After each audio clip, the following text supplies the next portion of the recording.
بسم اللہ الرحمن الرحیم رب اشرح لی صدری ویسر لی امری واحلل عقدۃ من لسانی یفقہوا قولی۔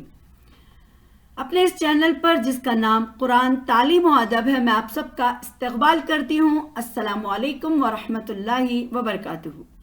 جیسا کہ آپ جانتے ہیں کہ ہمارا ایک ٹاپک عورت قرآن کی نظر میں چل رہا ہے، اور اس میں ہم نے اب تک جو پارٹ لیے ہیں وہ 8 پارٹ تک ہم کمپلیٹ کر چکے ہیں، اور اس میں ہم نے دیکھا کہ اللہ تعالیٰ نے عورت کو کتنا مرتبہ اور اس کی جو حیثیت ہے کس طریقے سے اللہ تعالیٰ نے عورت کو دی ہے۔ آج ہم یہاں پر یہ بھی دیکھیں گے کہ عورت کے جو معاشی حقوق ہیں، اور پھر وراثت میں اس کا کیا حق ہے، اور پھر اللہ تعالیٰ نے عورتوں کے بارے میں مردوں کو کیا حکم دیا ہے کہ وہ کیا ہے نان و نفقہ میں جو نفقہ ہے اس میں عورت کو کیا حیثیت حاصل ہے۔ سب سے پہلے میں یہ بتاتی چلوں کہ ہم ایک آیت جانتے ہیں کہ انسان کے لیے کیا ہے سب سے جو اہم اور ضروری چیز ہے، جس کی بدولت انسان کو جو تمدن میں جو منزلیت ہوتی ہے اور جس کے ذریعے وہ اپنی منزلیت کو برقرار رکھ سکتا ہے اور اس کی معاشی حیثیت کو مضبوط کرتا ہے، اور جو اسلام نے نہایت وسیع حقوق دے کر عورت کی حیثیت کو مضبوط کیا ہے، اس کے بارے میں یہ آیت اللہ تعالیٰ کی بہت ہی عام ہے، جس کو ہم جانتے اور سنتے ہیں کہ الرجال قوامون علی النساء، مرد قوام ہیں عورتوں پر، فضل اللہ بعضهم علی بعض، اسی بنا پر اللہ نے ان میں سے ایک دوسرے پر فضیلت دی ہے، وبما انفقوا من اموالہم، اس بنا پر کہ مرد اپنا مال خرچ کرتے ہیں۔ تو یہ آیت ہم بہت ہی اچھے طریقے سے جانتے ہیں۔ تو اللہ تعالیٰ نے جو مردوں کو قوام کہا ہے، ہمارے معاشرے میں اس کے بارے میں غلط ایک رواج ہے کہ جو عورت کو مردوں کو جو اللہ تعالیٰ نے قوامیت دی ہے، اس کا غلط فائدہ اٹھاتے ہیں۔ عورت کو کمزور سمجھا جاتا ہے، یا پھر عورت کو اپنی جوتی کی برابر سمجھ کر اس کے ساتھ برا سلوک کیا جاتا ہے۔ لیکن اللہ تعالیٰ نے اس عورت کو جو مقام دیا ہے اور جو مرد کو قوام اس پر بنایا ہے، اس کی وجہ یہ ہے کیونکہ وہ انفرادی اور اجتماعی طور پر جو معاملات کو درست کرنے کی اور اس میں بہتر حالت سے چلانے کی اور اس کی حفاظت اور نگرانی کرنے کی اور اس کی ضروریات کو مہیا کرنے کا اللہ تعالیٰ نے اسے ذمہ داری بھی دی ہے، اور مرد اس کو چلا بھی سکتا ہے۔ مردوں کو معاشی معاملات کا ذمہ دار بنایا گیا، وہ عورت کے منتظم اور نگراں ہیں، اور اسی لیے انہیں فضیلت دی گئی ہے۔ یہاں پر جو فضیلت کے معنی ہیں وہ شرف یا پھر اس کو اعلیٰ بزرگی یا پھر اس کو عزت نہیں، بلکہ یہاں پر یہ جو لفظ آیا ہے اس کے معنی ہیں کہ ان میں جو ایک صنف ہے، یعنی جو مرد ہے، اس کو اللہ تعالیٰ نے نیچرلی طور پہ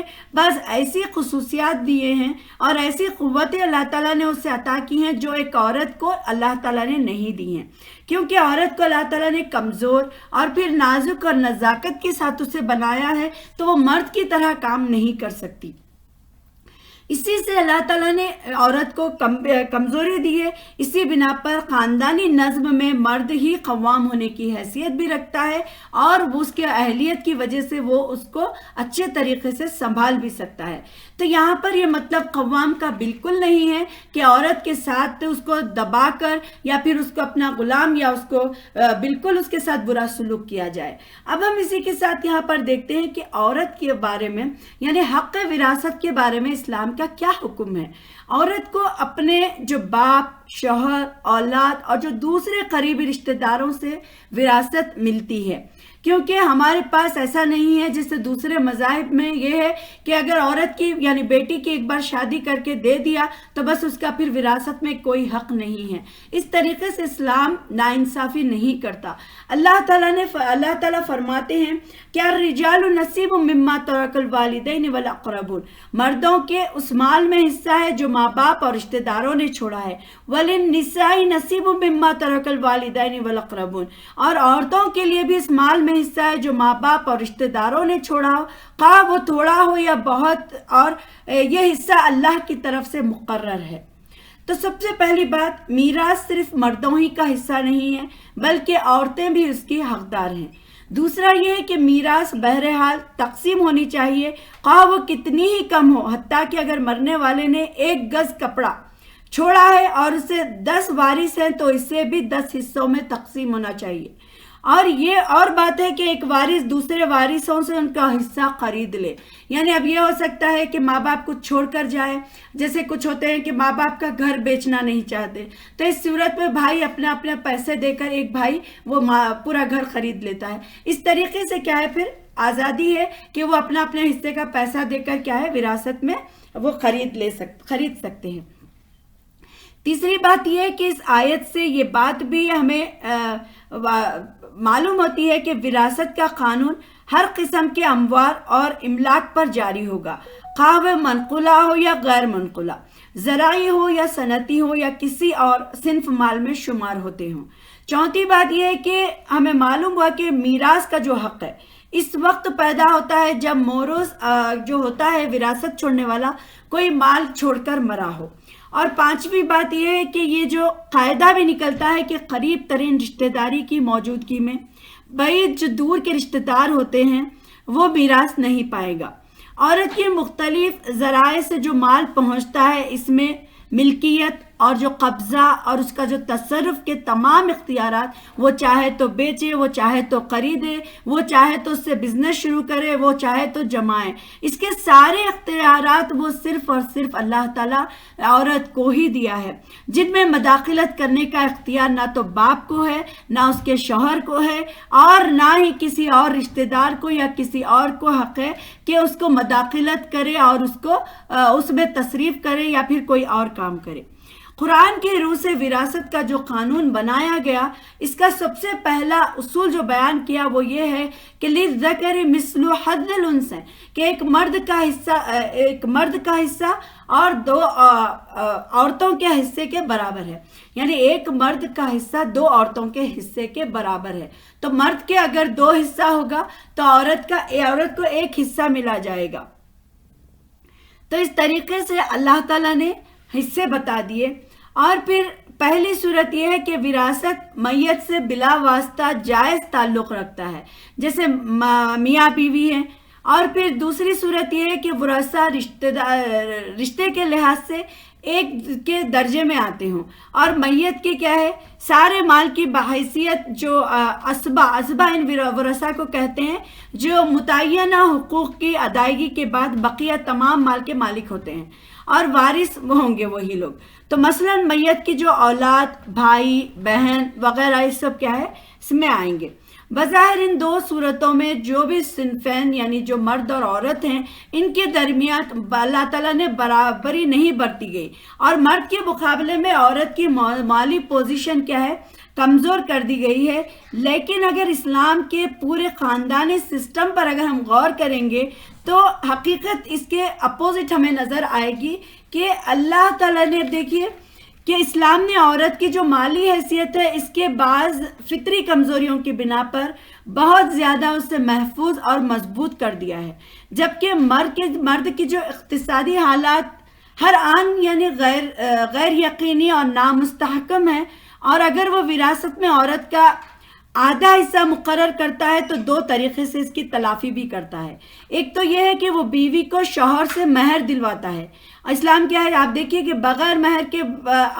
نکاح نہیں ہوتا. تو یہاں پر سب سے پہلے عورت کی جب شادی ہوتی ہے تو اس کو اللہ تعالیٰ بیوی کو شوہر سے مہر دلواتا ہے جس کی وہ بلا شرکت غیر حقدار ہوتی ہے. اور دوسرا یہ کہ شادی میں جو مال اور جو زیور اور جو تحفے تحائف دیے جاتے ہیں ان کا بھی عورت ہی کو مالک قرار دیا ہے. یعنی اب ہمارے پاس جو ہمارے ہمارا جو ماحول جو ہماری سوسائٹی ہے اس میں یہ سمجھا جاتا ہے، بہت کم لوگ ہوتے ہیں جو اس کو عورت کا مال سمجھ کے وہ ہدیہ، وہ گفٹ اور جو سونے وغیرہ ملتے ہیں وہ عورت کے حوالے کرتے ہیں. یا ہوتا یہ ہے کہ اگر لڑکی کو مال ملے تو اس میں سے ماں باپ بیٹی کے جو گفٹ آتے ہیں وہ اپنے پاس رکھ لیتے ہیں، اور جو سسرال میں گفٹ آتے ہیں وہ ساس سسر یا پھر ساس وغیرہ لے لیتے ہیں. تو یہاں پر اس طریقے سے یہ سسٹم اسلام کا نہیں ہے. جو ہدیہ دلہن کو آئے گا وہ تحفہ دلہن کا ہی ہوگا، کوئی اور کا اس پر حق نہیں ہے. تو یہاں پر اللہ تعالیٰ نے ایک تو مہر دلوایا، دوسرا اس کے جو تحفے تحائف آتے ہیں وہ بھی عورت کا ہی حق ہے، ان کا بھی عورت ہی کو مالک اللہ تعالیٰ نے قرار دیا ہے. یہاں ایک اور پہلو بھی یہ ہے کہ اسلام پورے خاندان کی جو معاشی اور تعلیمی اور جو تربیتی جو ذمہ داری ہے اصلاً مرد پر ڈالتا ہے. خصوص معاشی جو ذمہ داری ہے جس سے عورت بالکل ہٹ کر ہے کہ عورت پر معاشی ذمہ داری اللہ تعالیٰ نے بالکل بھی نہیں دی ہے، بلکہ وہ عورت کا معاشی جو بار ہے شادی سے پہلے جو اس کے باپ کے سر پر تھا اور شادی کرنے کے بعد اس کے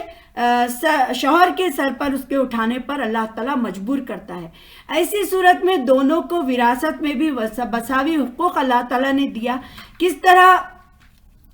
عقل اور انصاف مطلب اللہ تعالیٰ کر سکتا ہے، ہم دیکھیں گے کہ ان دو پہلوؤں سے ہم کو معلوم ہوتا ہے کہ جہاں اسلام نے محض رشتے کا خیال کیا وہاں عورت اور مرد کے مساوی درجہ بھی دیا ہے.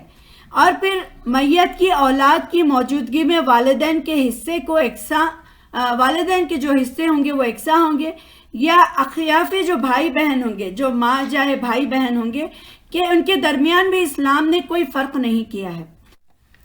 دوسرا اصول شریعت نے یہ پیش کیا ہے جو کہ ہمیں ملتا ہے صحیح مسلم کتاب الفرائض میں، حقوق کو صاحب حقوق تک پہنچاؤ اور جو کچھ باقی رہے قریبی رشتہ دار مرد کا حصہ ہوگا. تو قانون وراثت کی یہ جو دفاع ہے اس وقت تک سمجھ میں نہیں آ سکتی جب تک کہ اسلام کے نظام معاشرت کے ایک دوسرے اصول کو پیش نظر نہ رکھا جائے. وہ یہ کہ اسلام نے مرد پر مالی بار ڈالنے کے ساتھ ساتھ اور جو رجال خاندان کے درمیان کیا ہے تعاون اور تناصر کے جو ضابطے بھی مقرر کر دیے ہیں. یہ ضابطے نہ صرف اخلاقی اہمیت کے حامل ہیں بلکہ انہیں قانونی اور جو دستوری حیثیت بھی حاصل ہے. اگر ایک شخص افلاس کا شکار ہو جائے تو رجال خاندان یعنی جو مرد کا جو خاندان میں سے نسبتاً جو اس سے قریب تر ہوگا اس پر اس سے زیادہ مالی تعاون اور کفالت کی ذمہ داری بھی ہوگی. قانونی وراثت میں چونکہ اصلاً اہمیت نسب ہی کو دی گئی ہے، اسی لیے اس ضابطے کے تحت ضروری نہیں ہے کہ مرد کو زیادہ ہی حصہ ملے. یہ عین ممکن ہے کہ ایک دوسرے کے جو مورث ہوں گے، جو وراثت چھوڑ جائیں گے، ان کے قریبی رشتہ دار سے اگر تعلق رکھتے ہوں تو وہ اس مرد سے زیادہ حصہ پائیں گے جو وراثت اس نے چھوڑی ہوگی. اور پھر وراثت کا دور مطلب جیسے سمجھیے کہ جو رشتہ دار اپنے وراثت چھوڑ گئے ہیں اور ان کا دور کا رشتہ دار ہے، مثلا اگر آپ فرض کر لیجئے کہ ایک شخص اپنے پیچھے ایک بیوی یا ایک لڑکی یا ایک بہن اور ایک چچا کو چھوڑ جاتا ہے، تو ایک بیوی، ایک لڑکی، ایک بہن کا جو متروکہ ہوگا، جسے بیوی کو 1/4 اس کا حصہ ملے گا، اور لڑکی یا بہن ہے تو اس کو آدھا، اور پھر چچا ہے تو 1/4 مینز اس کو بھی 1/4 حصہ ملے گا. تو وراثت کی تقسیم کا جو مکمل قانون قرآن کی مختلف آیتوں میں بیان کر دیا گیا ہے کہ سورہ نساء کی آیت نمبر 11 میں اس کی وضاحت ہمیں ملتی ہے کہ تمہاری اولاد کے بارے میں اللہ تعالیٰ تمہیں ہدایت کرتا ہے. اس میں اللہ تعالیٰ نے کچھ پوائنٹس جو بتائے ہیں. نمبر 1 وہ یہ ہے کہ مردوں کا حصہ 2 عورتوں کے برابر ہے، یعنی ایک مرد کا حصہ 2 عورتوں کے برابر ہے. مرد کو 2 حصے ملیں گے تو عورت کو 1 حصہ ملے گا. دوسرا یہ کہ اگر میت کی وراثت 2 سے زیادہ لڑکیاں ہوں تو انہیں ترکے کا 2/3 حصہ دیا جائے گا، یعنی اگر جو وارث ہیں میت کے وہ 2 سے زیادہ لڑکیاں ہیں تو انہیں ترکے کا 2/3 حصہ وہاں پر ملے گا. اور پھر یہ ہے کہ اگر لڑکی وارث ہو تو اسے آدھا ترکہ دیا جائے گا. اور چوتھا یہ کہ اگر میت صاحب اولاد ہو تو اس کے والدین میں سے ہر ایک کو ترکے کا 6واں حصہ ملنا چاہیے. اور یہ ہے کہ اگر وہ صاحب اولاد نہ ہو اور والدین بھی اس کے وارث ہوں تو ماں کا 3واں حصہ دیا جائے گا. اور اگر میت کے بھائی بہن بھی ہوں تو ماں کو 6واں حصہ دیا جائے گا. تو یہ سب حصے اس وقت نکالے جائیں گے جبکہ وصیت نے جو میت نے جو وصیت کی ہوگی اس کو پوری کرنے کے بعد. جیسے اگر اس کے پاس قرض ہوگا تو اس کا قرض ادا کر دیا جائے گا. اور پھر وراثت کے معاملے میں سب سے پہلا اصول جو اصولی ہدایت ہے کہ مرد کا حصہ عورت سے دگنا ہے. چونکہ شریعت نے خاندان زندگی میں مرد پر زیادہ معاشی ذمہ داریوں کا بوجھ بھی ڈالا ہے اور عورت کو معاشی ذمہ داریوں کا بوجھ سے سبکدوش کر کے اللہ تعالیٰ نے عورت کو کیا ہے ہلکا پھلکا ہی رکھا ہے. تو لہٰذا انصاف کا تقاضا بھی یہی ہوتا ہے کہ میراث میں عورت کا حصہ کیا ہے مرد کی بنسبت کم رکھا جائے. کیونکہ دیکھیے عورت کو باپ سے وراثت ملے گی, اگر بھائی ہے تو بھائی کی طرف سے اسے وراثت ملے گی, پھر شوہر ہے تو شوہر کی طرف سے اسے وراثت ملے گی, پھر اسی طریقے سے عورت کو کیا ہے مرد کے مہر میں حصہ ملے گا, پھر اس کو جو شادی میں ہدیات وغیرہ آتے ہیں وہ اس کو حصے میں ملے گا, اور پھر شوہر جو خوشی سے اپنی بیوی کو دے گا تو وہ کیا ہے جیسے اب ہمارے پاس دیکھیے وہ تو ایک تو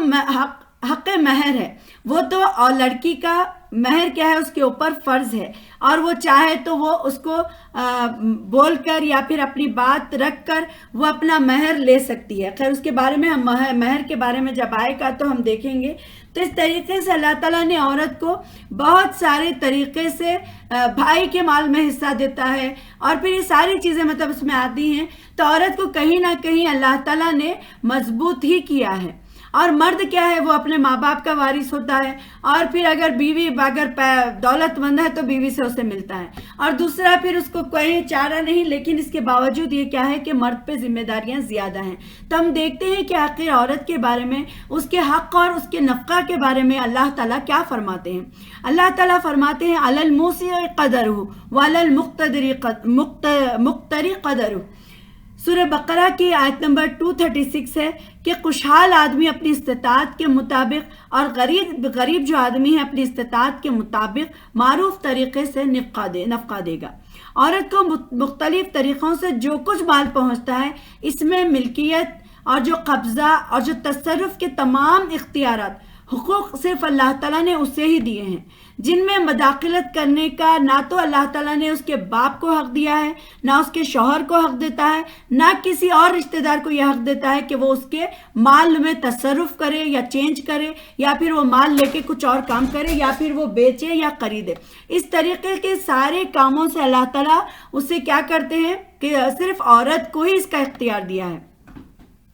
اس کے علاوہ اگر وہ کسی تجارت میں اپنا روپیہ لگائے یا پھر خود محنت کر کر کمائے تو اس کے مالک بھی مکمل طور پر وہی ہوگی, یعنی عورت ہی کیا ہوگی اس کے مال کی حقدار ہوگی. اس کے اب اس میں کیا ہے شوہر کا کوئی حصہ نہیں ہوگا. ان سب کے باوجود اس کا جو نفقہ ہوگا ہر حال میں اس کے شوہر پر واجب ہوگا. اگر عورت سمجھیے آپ کمانے والی ہے, اس کے پاس بزنس ہے, ساری چیزیں بھی ہوں گی, تو اس کے جو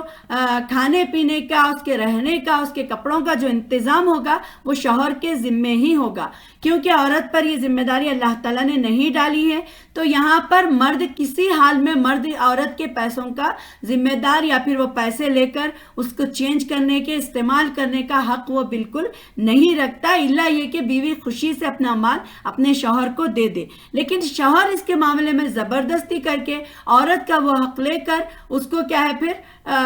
استعمال کرنے کا حق نہیں رکھتا, نہ باپ رکھتا ہے. اور پھر یہ ہے کہ اس کے باوجود اس کا جو نفقہ ہے ہر حال میں شوہر کے اوپر ہی واجب ہوگا. اور جو نفقہ اس کے فقہی احکام یہ ہے کہ اگر کوئی مرد اپنی بیوی کا نفقہ نہ دے, یعنی اس کا خرچ نہ اٹھائے, تو اس کی دو ہی وجہ ہو سکتی ہے. ایک یہ کہ وہ استطاعت والا نہیں ہے, دوسرا یہ ہوتا ہے کہ یہ استطاعت رکھنے کے باوجود بھی وہ کیا ہے اپنا نفقہ نہیں دے رہا ہے. تو استطاعت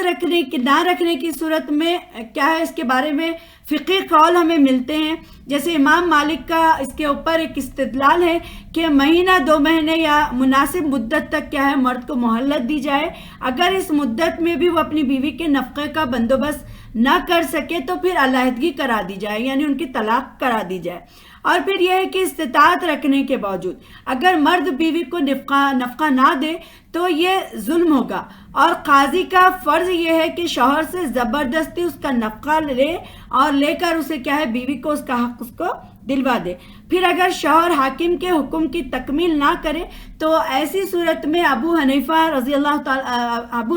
رحمۃ اللہ علیہ کا قول ہے کہ سوائے اس کے کہ اور کچھ نہیں ہو سکتا کہ عورت خود اپنے نفقے کا انتظام کرے اور شوہر کے نام پر یا قرض لے یا محنت کر کے اپنی زندگی گزارے. لیکن امام مالک اس کے بارے میں کہتے ہیں کہ ایسی صورت میں قاضی جو جج ہوگا اس کو حق حاصل ہے کہ وہ طلاق واقع کرا دے، کیونکہ قرآن کی روح سے نفقہ عورت کا حق ہے، اور جب کوئی مرد استطاعت کے باوجود اس کا حق نہیں دیتا تو عورت کو ایسے مرد سے زبردستی باندھے رکھنے کا کیا ہے، پھر اس سے درست بھی نہیں ہے، اور وہ کیا ہے، آپ دیکھیے ایسے جو معاشرے ہوتے ہیں، ایسے جو ہمارے کام ہوتے ہیں، اس کی وجہ سے ہماری جو ہیلتھی ایک جنریشن جو ہونا چاہیے وہ نہیں ہوتی، کیونکہ عورت اپنے مال کی وجہ سے کمزور ہوتی ہے، پھر اس کے بعد مرد اس کو اور تنگ کرتا ہے، تو وہ کیا ہے، آگے اپنی نسلوں کی صحیح تربیت بھی نہیں کر سکتی، اور نہ وہ شوہر کی ویسی عزت کرتی ہے جیسی اس کو کرنا چاہیے۔ تو بہتر یہی ہے کہ عورت کا جو نفقہ ہے وہ مرد کے ذمے ہے، تو مرد اس کو پوری طریقے سے ادا کرے، اور اس کے جو بھی خرچ ہے اس کا پورا کھانے پینے رہنے، اس کے بیماری، اس کے کپڑے، یہ ساری چیزوں کا کیا ہے اس کو دیکھے۔ ایون اگر وہ جاہل ہے اس کو تعلیم اور تربیت بھی اس کو دلانا شوہر کی ذمہ داری ہے۔ اب ہم آگے انشاءاللہ آگے کے جو پارٹ ہوگے اس میں دیکھیں گے کہ حق مہر کے بارے میں اللہ تعالیٰ نے عورت کو عورت کے لیے کیا حکم نازل کیے ہیں اور کیا حکم مرد کو دیتا ہے۔ تو انشاءاللہ آپ میرے ساتھ بنے رہیے، تو آج تک آپ کو یہ سمجھ میں آ گیا ہوگا کہ کتنے مرد ہیں جو عورتوں پہ جو ظلم کرتے ہیں، ان کو اللہ سے ڈرنا چاہیے، اور عورتوں کے معاملے میں صلہ رحمی کرتے ہوئے ان کے ساتھ اچھا سلوک اور اچھا برتاؤ کرنا چاہیے۔ آپ جیسے جس طریقے کا سلوک باہر عورتوں کے ساتھ کرتے ہیں، تو آج کل کے جو دور میں ہم دیکھتے ہیں کہ بیویوں سے جو سلوک کیا جاتا ہے وہ برا، اور جو عورتیں جو باہر کے لوگوں سے بات کی جاتی ہے تو بہت ہی اچھے انداز میں، بہت ہی اس سے، تو آپ دیکھیے اس سے کیا ہے کہ عورت کو جب عزت نہیں ملتی، عورت کو جب پیار نہیں ملتا، تو وہ آپ کے اور آپ کے گھر کی اور آپ کے بچوں کی صحیح تربیت نہیں کر سکتی۔ تو عورت کو جیسے پیار ملے گا تو پھر وہ اپنے آپ کو مطمئن پائے گی، اور پھر وہ اپنے آنے والے نسلوں کی صحیح اصلاح بھی کرے گی اور ان کی صحیح تربیت کا بھی خیال رکھے گی۔ آج جو عورتیں بھٹک رہی ہیں، ایون صرف ینگ جو جنریشن ہے، جو بچیاں ہیں وہی نہیں بلکہ شادی شدہ عورتیں بھی بھٹک رہی ہیں، اس کے پیچھے یہی ریزن ہے کہ مرد اپنا وقت اپنی بیویوں کو نہیں دیتے، اور یہ وقت نہ دینے کی وجہ سے وہ دوسرے مردوں کے ساتھ یا تو اپنے رشتے بنا لیتی ہیں، یا پھر یہ ہوتا ہے کہ وہ چھوڑ کر گھر چلی جاتی ہیں، یا پھر یہ ہوتا ہے کہ سارے دیکھیں اب یہ نقصان شروع ہو جاتے ہیں۔ تو یہ ہے کہ عورت کو ویسے زیادہ وقت کی ضرورت نہیں ہوتی، جتنا وقت دیا جائے اسے اتنا ہی کم ہوتا ہے۔ تو اللہ تعالیٰ سے ڈرنا چاہیے، اور عورتوں کو بھی مردوں کے بارے میں یہ ڈرنا چاہیے کہ اللہ تعالیٰ جتنا ان کو حکم دیے ہیں اس سے زیادہ ہمارے اوپر بھی یہ ذمہ داری ہے کہ ہمیں گھر کے ساتھ ساتھ شوہر کے ساتھ ساتھ اور بچوں کی ذمہ داری اللہ تعالیٰ نے ہمارے اوپر ڈالی ہے۔ تو کوشش یہ کرنا ہے کہ ہم جتنا ممکن ہو سکے اچھے سے اچھے ہم کیا ہے کاموں میں اپنے وقت کو صرف کریں اور اپنے بچوں کی تربیت پر دھیان دیں۔ آج کل کے فتنے کے دور میں اگر ہم نے اپنے بچوں کو نہیں بچایا تو پھر یہ ہوگا کہ ہمارے آنے والی جو نسلیں ہوں گی وہ بالکل تباہ اور برباد ہو جائیں گی۔ میں اللہ تعالیٰ سے دعا کرتی ہوں کہ اللہ تعالیٰ ہمیں یہ جو رشتہ ہے جو بہت ہی پیارا بھی ہے اور بہت ہی خوبصورت بھی ہے، اور اس رشتے میں جتنی نزاکت ہے اور یہ رشتہ جتنا کمزور ہے اتنا مضبوط بھی ہے، اللہ تعالیٰ ہمیں توفیق دے کہ ہم ایک دوسرے کے حقوق کو بہتر طریقے سے جانیں اور اس پر عمل کرنے کی کوشش کریں، اور ہمیں ایک دوسرے کے ساتھ جو اللہ تعالیٰ نے جس طریقے سے